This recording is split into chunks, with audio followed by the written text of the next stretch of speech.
हम जानेंगे lowering report के बारे में।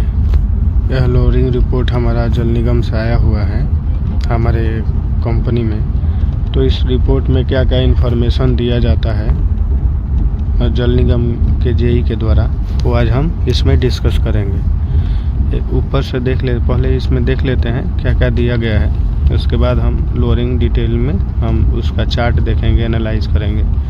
ठीक है, और अभी हम देख लेते हैं कि इसमें क्या क्या रिपोर्ट में दिया गया है। तो सबसे पहला हमारा पॉइंट है ऊपर में, इसमें लिखा हुआ है एलपीएम।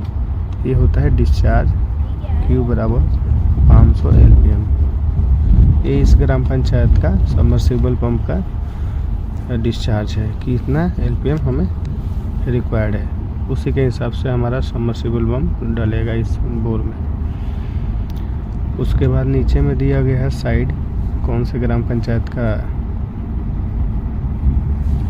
ये लोअरिंग रिपोर्ट बना है, और नीचे में ये जो हमारा बॉक्स दिख रहा है ये हमारा लॉगिंग रिपोर्ट में जो हम डिस्कस किए थे वही वाला सेम टू सेम पॉइंट लिखा गया है।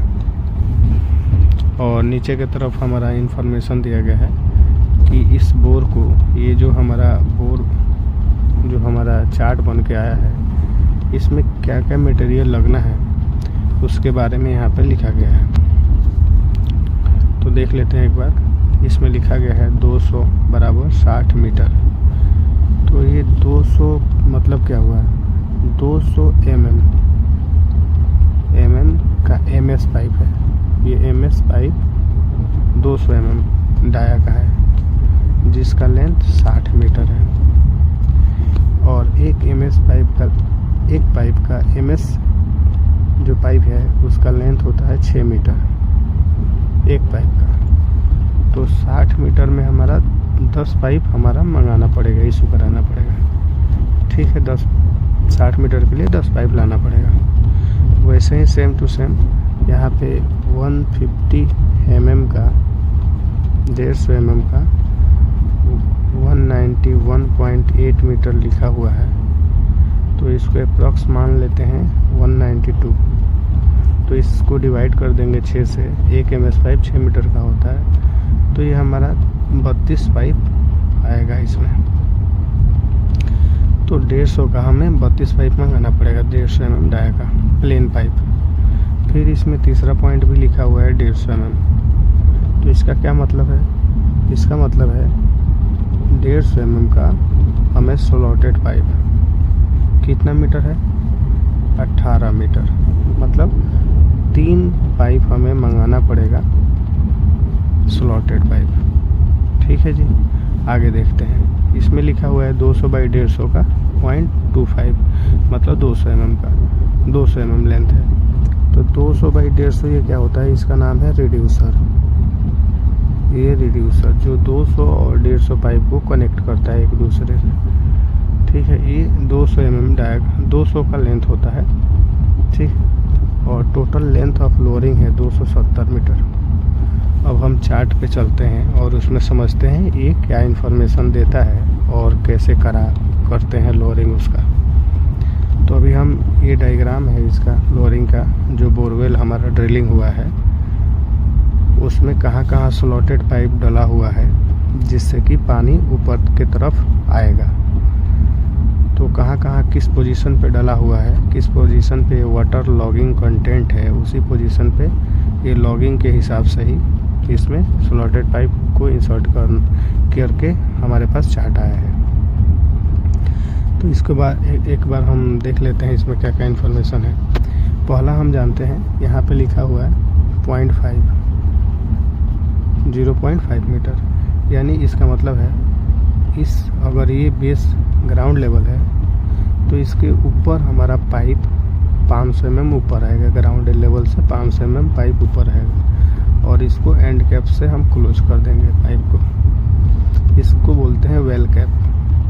ठीक है, वेल कैप को हम ऊपर में लगाकर 200 mm डाया का वेल कैप लगाकर क्लोज कर देंगे जब हमारा बोरवेल कंप्लीट हो जाएगा। तब माने पूरा पाइप इसमें जब इंसर्ट हो जाएगा उसके बाद हम ऊपर के ढक्कन लगाकर कस देंगे।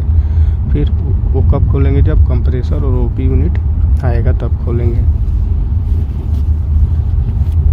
इसके नीचे आते हैं तो 500 में ऊपर छोड़ना है, तो बचा हमारे पास 59.5 मीटर, 59.5 मीटर। तो ये हमारा नीचे की तरफ लोअर होगा, ठीक है। और यहीं पे हमारा रिड्यूसर रहता है जो ऊपर वाले पाइप को और नीचे वाले पाइप को, दोनों पाइप को जोड़ने का काम करता है। तो उसका साइज़ 200 mm होता है। तो इसका लेंथ हो जाएगा यहाँ से यहाँ तक 59.7 मीटर, ठीक है जी। इस पॉइंट तक हमारा लेंथ मालूम चल गया कि इस पॉइंट तक हम कितना लोअर कर चुके हैं, 59.7 मीटर। अब हमारा पॉइंट यहाँ तक हमें डिसाइड करना है कितना मीटर लेंथ लगेगा। तो इसको फाइंड आउट करने के लिए हम क्या करते हैं, यहाँ पे जो नीचे वाले पॉइंट पे, इस वाले पॉइंट पे जो लिखा हुआ है 226.5 माइनस कर देंगे 59.7 से। जितना आएगा, मान लीजिए 168 पॉइंट समथिंग आ गया, जो भी आ गया, तो हम इतना पाइप काट कर 192 मीटर में से 168 पॉइंट जो भी आएगा उतना पाइप इस वाले एरिया में हम जोड़ेंगे, 150 mm का प्लेन पाइप, ठीक है जी। अब आगे चलते हैं। उसके बाद देखते हैं ये हैचिंग किया हुआ है, यहाँ पे स्लॉटेड पाइप लगेगा। तो कितना मीटर लगेगा, इसको निकालने के लिए हम क्या करेंगे, सबसे ऊपर वाले पॉइंट पे लिखा हुआ है 226.5 और सबसे नीचे वाले पे लिखा हुआ है 229.5 और 226.5। इन दोनों को आपस में सबस्ट्रैक्ट कर देंगे तो 3 मीटर आता है। तो 3 मीटर का जाली पाइप लगेगा। हमारा जाली पाइप आता है, कोई भी MS पाइप, जाली हो प्लेन हो, वो 6 मीटर का आता है, ठीक है। थोड़ा बहुत वेरिएशन चलता है, जैसे 6.01 आ जाएगा या 6.03 आ जाएगा या 6.04 आ जाएगा। तो ये 4 mm 3 mm का वेरिएशन को हम नेगलेक्ट कर देते हैं, 6 मीटर ही मानते हैं, ठीक है। तो यहाँ पे 3 मीटर का पाइप लगेगा। ऐसे ही इसमें चेक करते हुए जाते हैं सबसे नीचे की तरफ। मान लेते हैं एक और चेक करके आपको बता देता हूँ। इधर सबसे नीचे वाला इस वाले पॉइंट को और इस वाले पॉइंट पे लिखा हुआ है, जैसे सबसे नीचे वाले इस वाले पॉइंट पे लिखा हुआ है 264.5। तो इसको माइनस करेंगे किससे, ऊपर वाले से, 258.5।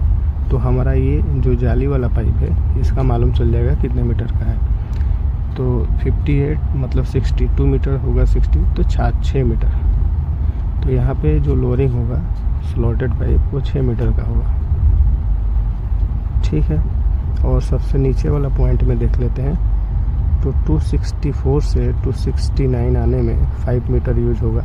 तो ये जो प्लेन पाइप लगेगा वो 5 मीटर का होगा। और ये जो सिंबल बनाया गया है इसका मतलब है ये बोर को यहाँ से क्लोज कर देंगे एंड वेल कैप लगाकर, ठीक है, या एंड कैप बोलते हैं, एंड कैप लगाकर क्लोज कर देंगे। इस प्रकार का होता है एंड कैप, ठीक है। और इसमें इस प्रकार से ऐसे गोल तरह का रहता है और इस पे यहाँ पे वेल्डिंग कर देंगे, ठीक है। क्योंकि इस बोर में पानी हमेशा भरा रहेगा, इसलिए इसको वेल्डिंग कर देते हैं। इतना समझ गए, इतना ही इन्फॉर्मेशन इसमें दिया गया है। अब हम आगे के लेक्चर में समझेंगे कि इसको ज्वाइंट करने में और भी ज़्यादा फिटिंग का यूज किया जाता है, तो उसको अगले लेक्चर में देखेंगे। अगर यह वीडियो आपको पसंद आया हो तो लाइक करिए, कमेंट करिए और शेयर करिए। Thank you for watching my video.